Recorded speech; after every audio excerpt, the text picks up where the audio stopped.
जय हिंद साथियों, स्वागत है आप सभी का आपके अपने इस YouTube channel star study centre में। तो भाई आज के इस क्लास में हम सभी लोग देखने वाले हैं human values and environmental studies, जो कि आप सभी का है BA BSc BCom को करिकुलर पेपर थर्ड सेमेस्टर के लिए। इससे पहले क्लासेस हो चुकी हैं जिनका कि लिंक आपको डिस्क्रिप्शन में मिल जाएगा, आप उन सभी क्लासेस को भी कर लीजिए। तो चलिए आज की क्लास को शुरू करने से पहले आपसे एक रिक्वेस्ट है, अगर आप सभी लोग चैनल पर नए हैं तो चैनल को सब्सक्राइब करके बेल आइकॉन को ऑल पर जरूर प्रेस कर लीजिए ताकि सबसे पहले नोटिफिकेशन आपको मिले। कई बार लोग ये कमेंट करके कहते हैं कि नोटिफिकेशन हमें नहीं प्राप्त होता है, तो जब आप चैनल सब्सक्राइब नहीं करेंगे, बेल आइकॉन को ऑल पर नहीं प्रेस करेंगे तो आपको नोटिफिकेशन प्राप्त नहीं होगा। चलिए आज की इस क्लास का सबसे पहला प्रश्न आप सभी के स्क्रीन पर आ चुका है। आपकी परीक्षाएं भी निकट हैं, अतः आप सभी लोग जोर शोर से तैयारी करना स्टार्ट कर दीजिए। और यह एक ऐसा पेपर है जिसमें प्रश्न बिल्कुल मीडियम लेवल के आते हैं, यानी कि आसान से लेकर के इजी टू मीडियम लेवल तक का पेपर रहता है, जिसमें कि केवल आपको मात्र 40% ला करके पास करना होता है अगर आप सिद्धार्थ यूनिवर्सिटी के छात्र हैं। यह क्लासेस सिद्धार्थ यूनिवर्सिटी के छात्रों के लिए तो अच्छी साबित होंगी ही होंगी, साथ ही आप किसी भी यूनिवर्सिटी से हैं तो आपके लिए यह क्लास इंपॉर्टेंट होने वाला है। तो सिद्धार्थ यूनिवर्सिटी का रूल ये है कि इस पेपर में आपको 100 क्वेश्चंस दिए जाते हैं ऑब्जेक्टिव, जिनमें से 40% ला करके सिर्फ और सिर्फ पास करना होता है। आपके अंक इस पेपर के नहीं जोड़े जाते हैं, और अगर आप इसमें से 40% नहीं ला पाते हैं तो आपका बैक आ जाता है। तो इसलिए तैयारी अच्छे से कर लीजिए। पहला प्रश्न आप सभी के स्क्रीन पर है, भ्रष्टाचार का शाब्दिक अर्थ है। यह शब्द एक लिखा गया है भ्रष्टाचार, हिंदी का, अंग्रेजी में इसको करप्शन कहते हैं। अब इस शब्द का शाब्दिक अर्थ है, यानी इसी शब्द का जो शाब्दिक अर्थ हो रहा है क्या होगा? भ्रष्ट कांति, भ्रष्ट आचरण, भ्रष्ट राजनीति, या फिर ऑप्शन डी है भ्रष्ट समाज। इस प्रश्न के लिए जो राइट ऑप्शन आप सभी का हो जाएगा ऑप्शन बी करेक्ट हो जाएगा। भ्रष्टाचार शब्द का जो शाब्दिक अर्थ है भ्रष्ट आचरण है। यह आप सभी का यूनिट फर्स्ट का क्वेश्चन चल रहा है। 4 यूनिट आपके पेपर में दिए गए हैं, सिलेबस का वीडियो अपलोड कर दिया गया है, आप लोग उसको भी देख लीजिए। चलिए दूसरा प्रश्न स्क्रीन पर आ चुका है। दूसरा प्रश्न क्या पूछा गया है? भ्रष्टाचार के अंतर्गत आता है। 4 विकल्प दिए गए हैं, इनमें से कौन सा विकल्प है कि जो कि भ्रष्टाचार के अंतर्गत आता है, करप्शन से रिलेटेड है? ए ऑप्शन है अवैध तरीके से धन अर्जित करना, बी ऑप्शन है देश की संपत्ति का शोषण करना, सी ऑप्शन है अपना कार्य ईमानदारी से ना करना, डी ऑप्शन है इनमें से सभी। तो आप सभी लोग बिल्कुल देखिए, इजी सा क्वेश्चन है। भ्रष्टाचार के अंतर्गत क्या क्या आएगा? अवैध तरीके से धन अर्जित करना, ऐसा तरीका जो कि वैलिड नहीं है मनी प्रॉफिट के लिए, मनी गेन के लिए, तो वो क्या हो जाएगा? वो भ्रष्टाचार हो जाएगा। दूसरा ऑप्शन जो दिया गया है देश की संपत्ति का शोषण करना, यह भी आपका भ्रष्टाचार के अंतर्गत आता है। तीसरा ऑप्शन आप सभी का जो दिया गया है अपना कार्य ईमानदारी से ना करना, यह भी भ्रष्टाचार के अंतर्गत आता है। जैसे आपने देखा होगा, आप बैंक में जाते हैं तो वहां पे कर्मचारी हैं, लगभग मैं सभी बैंकों की बात नहीं कर रहा हूं, कुछ बैंक ऐसे हैं कि जो सर्विस, कुछ शाखाएं ऐसी हैं जो सर्विस अच्छी देती हैं, लेकिन कई सारे बैंक ऐसे हैं वहां जाते हैं 4 से 5 दिन, 10 दिन, 15 दिन वो दौड़ाते हैं, और जो एक दिन में होने वाला काम रहता है वो आपका 15 दिन में करते हैं, वो भी तब जब आप बहुत परेशान होते हैं। ठीक है, तो यह भी आपका भ्रष्टाचार के अंतर्गत आएगा, यानी कि ऑप्शन डी आप सभी का है इनमें से सभी, ये आपका करेक्ट हो जाएगा। आप सभी ने इससे पहले 2 पेपर दिया है कंपलसरी का। फर्स्ट सेमेस्टर में आपने दिया है फूड न्यूट्रिशन एंड हाइजीन, और सेकंड सेमेस्टर में आपने दिया है फर्स्ट एड एंड हेल्थ। उसमें आपने देखा होगा मैक्सिमम क्वेश्चंस के option all of the above या फिर इनमें से सभी सही हो रहे थे। तो अगर आपकी यहाँ पर आपको कुछ नहीं आ रहा है, ऑप्शन समझ में नहीं आ रहा है, तो इनमें से सभी है तो आप वहाँ पर करेक्ट कर सकते हैं, लेकिन प्रयास ये करें कि पढ़ करके जाएं, ऑप्शंस को समझ करके जाएं। चलिए आते हैं अगले प्रश्न पर। तीसरा प्रश्न है, अब देखिए हमने भ्रष्टाचार का शाब्दिक अर्थ क्या है उसको देख लिया, भ्रष्टाचार से संबंधित कौन है उसको देख लिया, और भ्रष्टाचार होता ही क्यों है, इसके क्या कारण है, ये अगला तीसरा प्रश्न है। तो भ्रष्टाचार के प्रमुख कारण है, भ्रष्टाचार आदमी क्यों करता है। ए ऑप्शन है व्यक्ति का लोभी स्वभाव, उसके अंदर लालच हो जाता है व्यक्ति के अंदर कि हमारे पास भी करोड़ों का बंगला हो, घर हो, गाड़ी हो, इसलिए वो भ्रष्टाचार करना शुरू कर देता है, ज्यादा पैसे ऐंठना शुरू कर देता है। तो यहां पर पहला ऑप्शन भी करेक्ट हो जाएगा। देश का लचीला कानून, हमारे देश का कानून इतना लचीला है कि मान लीजिए कि कोई व्यक्ति रिश्वत लेते पकड़ा जाता है तो उस पर उतनी कार्रवाई नहीं हो पाती है कि दूसरे व्यक्तियों के लिए एक मिसाल कायम हो सके, तो डर भी नहीं रहता है, इसलिए भी भ्रष्टाचार हो सकता है। महत्वाकांक्षा में वृद्धि, अभी मैंने आपको बताया कि गाड़ी बंगला घर सबकी इच्छा होती है, तो यह भी, यानी कि उपरोक्त सभी जो ऑप्शन आप सभी का दिया है यहां पर करेक्ट हो जाएगा। भ्रष्टाचार के प्रमुख कारण क्या है, व्यक्ति का लोभी स्वभाव, देश का लचीला कानून, महत्वाकांक्षा में वृद्धि, ऑल ऑफ द अबव, यानी कि ऊपर के जितने भी विकल्प हैं आपके सही हैं।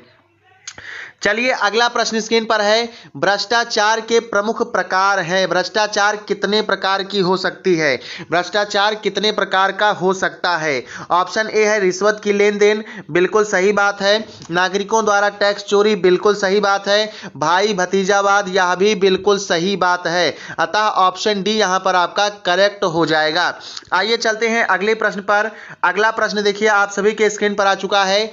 पूछा क्या गया है, राष्ट्रीय स्तर पर भ्रष्टाचार पर नजर रखने के लिए निम्न में से कौन सी संस्था है, निम्न में से कौन सी संस्था है जो राष्ट्रीय स्तर पर भ्रष्टाचार पर नजर रखती है।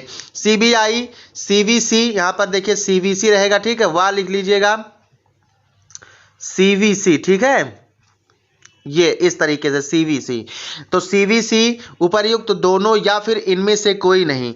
तो यहां पर भाई आपसे एक प्रश्न और पूछा जा सकता है, क्या पूछेगा कि सीबीआई का पूरा नाम बता दीजिए, तो आपको क्या कहना है, central bureau of investigation. CBI का पूरा नाम क्या हो जाएगा, सेंट्रल ब्यूरो ऑफ इन्वेस्टिगेशन।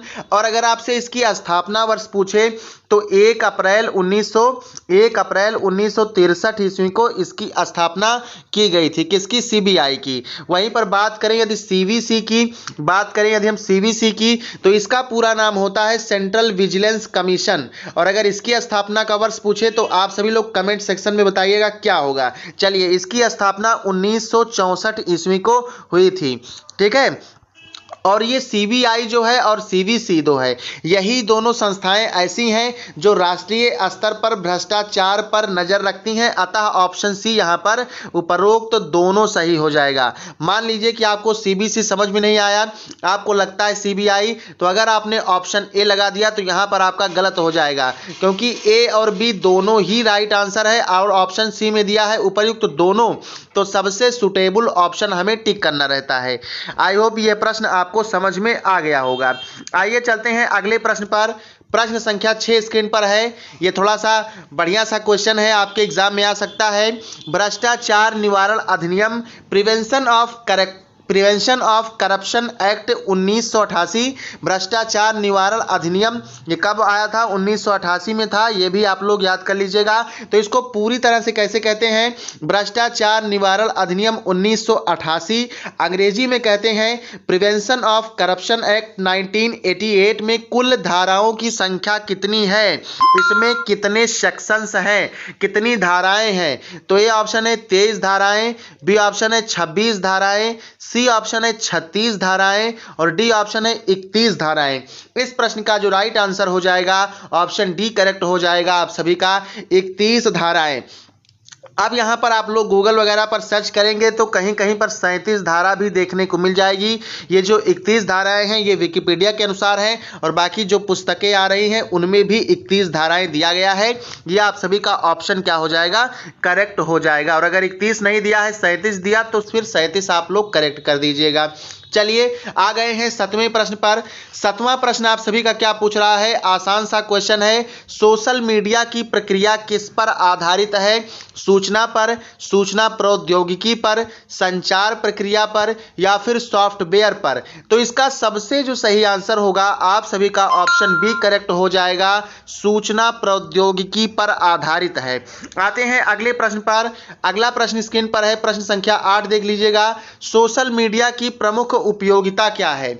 बताना है सोशल मीडिया की प्रमुख उपयोगिता क्या है, या फिर है तो अपने विचारों को साझा करने में इसकी उपयोगिता है, दुनिया भर के लोगों से जुड़ने का महत्वपूर्ण साधन है, आम नागरिकों के बीच जागरूकता फैलाने हेतु साधन है, या फिर ऑप्शन डी उपर्युक्त सभी।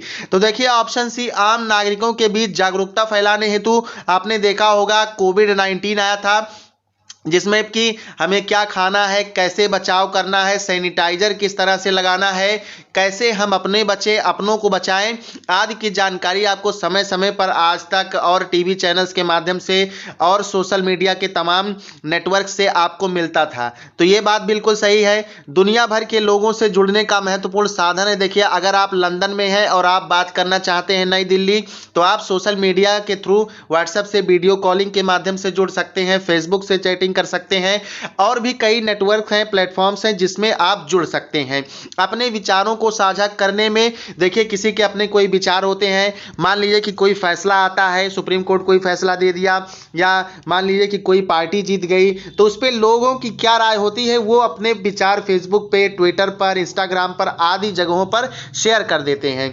तो सोशल मीडिया की प्रमुख उपयोगिता क्या है? ऑप्शन ए बी सी दोनों सही है, अतः ऑप्शन डी यहां पर करेक्ट होगा। अच्छा ए और बी और सी तीनों सही है ये मैंने कहा, और ऑप्शन डी में उपरोक्त सभी है, तो आपको ऑप्शन डी ही टिक करना है। ठीक है, इतना तो आप समझ ही रहे होंगे क्योंकि अब आप लोग ग्रेजुएशन कर रहे हैं। चलिए प्रश्न संख्या 9 स्क्रीन पर देखिएगा। फेसबुक, ट्विटर आदि उदाहरण हैं। बिल्कुल आसान सा क्वेश्चन है और इस प्रश्न का राइट आंसर क्या होगा? ऑप्शन सी सोशल मीडिया होगा। तो देखिए पास होने के लिए आपको इजी क्वेश्चंस भी मिलेंगे, मीडियम लेवल के क्वेश्चंस भी मिलेंगे और हार्ड लेवल के क्वेश्चंस भी आएंगे, क्योंकि 100 प्रश्न आता है, लगभग सभी यूनिवर्सिटी का यही है रूल। 100 क्वेश्चंस में आपको इजी, हार्ड और मॉडरेट तीनों प्रकार के क्वेश्चंस मिल जाएंगे। ठीक है, चलिए आते हैं 10वें नंबर के प्रश्न पर। 10वां प्रश्न क्या पूछ रहा है? सोशल मीडिया के सकारात्मक प्रभाव कौन कौन से हैं? ए ऑप्शन है कई व्यवसायियों के लिए व्यवसाय के अच्छे साधन। चलिए भाई, बी ऑप्शन है कई प्रकार के रोजगार में अवसर में सहायक है। चलिए भाई ये ऑप्शन बी हो गया। सी ऑप्शन है अधिकांश लोगों को रोजमर्रा की सूचना देने में सहायक, ये आपने पढ़ लिया। और ऑप्शन डी है इनमें से सभी। तो आई होप लगभग सभी का आंसर आएगा ऑप्शन डी, इनमें से सभी, और यही ऑप्शन आप सभी का क्या हो जाएगा? करेक्ट ऑप्शन हो जाएगा, करेक्ट आंसर हो जाएगा। आपने देखा होगा कई सारे व्यवसायी होते हैं वो अपना एडवर्टाइजमेंट करते हैं, प्रचार करते हैं, जिससे उन्हें क्या होता है? अच्छा खासा लाभ हो जाता है। कई प्रकार के रोजगार में सहायक भी है, अधिकांश लोगों को रोजमर्रा की सूचना देने में सहायक है। मान लीजिए आपने ग्रेजुएशन कर लिया, बीएड कर लिया, आपने एमएससी कर लिया, अब आपको जॉब की तलाश है, नौकरी की तलाश है, तो आप गूगल पे सर्च करते हैं, सरकारी रिजल्ट पर सर्च करते हैं, या अन्य प्लेटफॉर्म पर सर्च करते हैं कि कोई वैकेंसी आई तो नहीं है। तो रोज या फिर और जो विश्व में घटनाएं घटित हो रही हैं, ठीक है, तो उन सारी, या फिर इंडिया पाकिस्तान का मैच हो गया, या फिर कहीं की भी जो सूचना है वो रोजमर्रा की सूचना, डेली की डेली सूचना आपको मिलने में सहायक होती है। किसके? सोशल मीडिया के थ्रू। आप यूट्यूब पर न्यूज़ देख लेते हैं। ठीक है, आई होप कि यह प्रश्न आपको समझ में आ गया होगा। चलिए 11 नंबर के क्वेश्चन पर आ चुके हैं, बिल्कुल याद कर लीजिएगा। सोशल मीडिया अधिनियम है सूचना प्रौद्योगिकी 2009, सूचना प्रौद्योगिकी आईटी यानी कि इंफॉर्मेशन टेक्नोलॉजी अधिनियम 2008, या फिर सूचना संचार अधिनियम, या फिर ऑप्शन डी है इनमें से कोई नहीं। इस प्रश्न के लिए जो राइट आंसर होगा आप सभी का ऑप्शन बी करेक्ट हो जाएगा। सोशल मीडिया अधिनियम क्या है? सूचना प्रौद्योगिकी अधिनियम 2008 है। ऑप्शन बी यहां पर बाबू टिक कर लीजिएगा। चलिए अगला प्रश्न स्क्रीन पर है। अब देखिए भाई, जब सोशल मीडिया है, तरह तरह के न्यूज़ चैनल हैं, तो आए दिन हमें फेक न्यूज़ भी देखने को मिल जाता है जो कि सही खबर नहीं है। ठीक है, मान लीजिए कि अभी कोई न्यूज़ फैला दे कि भारत में लॉकडाउन फिर से लग गया। ठीक है, तो इस प्रकार की न्यूज़ को रोकने के लिए कौन कौन सी संस्थाएं भारत में काम करती हैं? तो ऑप्शन ए दिया है news broadcasters association, B option है bar council of India, C option है press council of India, PCI कह देते हैं, और ऑप्शन डी है इनमें से ऑप्शन डी है 1 और 3 दोनों। तो देखिएगा इस प्रश्न का जो राइट आंसर होगा ऑप्शन डी करेक्ट हो जाएगा, 1 और 3 दोनों। भारत में फेक न्यूज को रोकने के लिए संस्थाएं न्यूज ब्रॉडकास्टर्स एसोसिएशन है एनबीए, और option number C press council of India है पीसीआई। बाकी ये जो बार काउंसिल ऑफ इंडिया है ये आप लोग कमेंट करके बताइएगा कि ये किससे रिलेटेड है, क्या ये वकीलों से रिलेटेड है या कानून से रिलेटेड है या किससे रिलेटेड है, यह आप लोग बताइएगा। चलिए प्रश्न संख्या 13 पर हम लोग आ चुके हैं। साइबर खतरों के अंतर्गत आता है, साइबर खतरों के अंतर्गत आते हैं कंप्यूटर वायरस, डाटा उल्लंघन, सेवा से इनकार, डीओएस हमले, या फिर ऑप्शन डी है उपरोक्त सभी। इस प्रश्न का जो राइट आंसर हो जाएगा ऑप्शन डी करेक्ट हो जाएगा, उपरोक्त सभी। साइबर खतरों के अंतर्गत कंप्यूटर वायरस भी आते हैं। मान लीजिए कि आपने पेन ड्राइव इंसर्ट किया या फिर कहीं से डेटा लिया, ब्लूटूथ जोड़ा, तो उसमें कुछ वायरस ऐसे भी हैं कि जो आपके प्राइवेसी को, आपके कंप्यूटर को नुकसान भी पहुंचा सकते हैं। तो ये भी साइबर खतरों के अंतर्गत आ गए। डेटा उल्लंघन भी आ गया। मान लीजिए कि कोई वेबसाइट ऐसी है कि जो आपकी डेटा को सुरक्षित नहीं रखती है, तो यह भी आ गया। सेवा से इनकार, डिनाइल ऑफ सर्विस, ये क्या चीज़ है? तो ये देखिएगा, ऐसा हमला होता है जो नेटवर्क या फिर इंटरनेट के माध्यम से बड़ी बड़ी मशीनों को अथवा नेटवर्क को बंद करने के लिए किया जाता है। यह हमला इंटरनेट के माध्यम से हैकर करते हैं, ठीक है। और ये क्या होता है, इसमें उपयोगकर्ता की जो इंफॉर्मेशन होती है उसी पर डायरेक्ट अटैक कर देते हैं और ब्लॉक करके अपने पास सारी जानकारियां ले लेते हैं। तो ऑप्शन डी यहां पर क्या हो जाएगा, करेक्ट हो जाएगा, उपरोक्त सभी। आते हैं अगले प्रश्न पर, और बिल्कुल आसान सा क्वेश्चन है। आई होप इन पोर्टलों का आप सभी लोगों ने इस्तेमाल भी किया होगा। प्रश्न संख्या 14 का क्या प्रश्न दिया गया है? प्रमुख ऑनलाइन पोर्टल है। ऑप्शन ए है फ्लिपकार्ट, ऑप्शन बी है अमेजन, ऑप्शन सी है उपर्युक्त दोनों, और ऑप्शन नंबर डी है इनमें से कोई नहीं। इस प्रश्न के लिए राइट आंसर क्या होगा? ऑप्शन सी उपर्युक्त दोनों। फ्लिपकार्ट और अमेजन ये दोनों ही शॉपिंग प्लेटफॉर्म हैं। आप घर बैठे कुछ भी यहाँ से ऑर्डर करके मंगा सकते हैं। आप लोग एक नीडल से ले करके, ठीक है, नीडल से लेकर के बड़ी बड़ी चीज़ें जैसे अलमारी, फ्रिज, टीवी वगैरह आदि चीज़ें ऑर्डर कर सकते हैं, कपड़े ऑर्डर कर सकते हैं, ठीक है। अब इसको ज़्यादा समझाने की आवश्यकता है नहीं। चलिए प्रश्न संख्या 15 देखिएगा। एक ऑनलाइन स्टोर को और किन नामों से जाना जाता है? ठीक है, एक ऑनलाइन स्टोर को और किन नामों से जाना जाता है? इंटरनेट शॉप के नाम से जाना जाता है, वेब शॉप या फिर वेब स्टोर के नाम से जाना जाता है, ई शॉप के नाम से जाना जाता है, या फिर अगर यहीं पर इलेक्ट्रॉनिक शॉप लिखा रहता है तो भी ले लीजिए, और ऑप्शन डी है उपरोक्त सभी। इस प्रश्न का राइट आंसर क्या होगा? आप सभी का फटाक से आंसर आ जाना चाहिए। ऑप्शन डी करेक्ट होगा, उपरोक्त सभी। क्योंकि एक ऑनलाइन शॉप को, एक ऑनलाइन स्टोर को हम लोग इंटरनेट शॉप के नाम से भी जानते हैं, वेब शॉप, वेब स्टोर के नाम से भी जानते हैं, और ई शॉप के नाम से भी जानते हैं। तो आज के क्लास में इतने ही क्वेश्चंस थे। कल क्वेश्चंस और बढ़ा करके लाएंगे। किसी का कोई क्वेरी हो, कोई अगर आपको समझ में नहीं आया हो, तो आप सभी के लिए कमेंट सेक्शन खुला हुआ है। कमेंट में आप लोग अपने डाउट्स लिख सकते हैं। मैं वहां पर आपके डाउट को क्लियर करने की पूरी कोशिश करूंगा। साथ ही चैनल पर नए हैं तो चैनल को सब्सक्राइब भी कर लीजिएगा भाई, अगर इंपॉर्टेंट नोटिफिकेशंस आपको मिलना है, ठीक है भाई। देखिए मोबाइल पर लिखी गई राइटिंग पर आप लोग नहीं जाएंगे, क्योंकि इस पर लिखना, कॉपी पर लिखना, दोनों में डिफरेंट होता है दोनों, ठीक है। तो चलिए मिलते हैं नेक्स्ट क्लास में। जय हिंद, जय भारत, वंदे मातरम।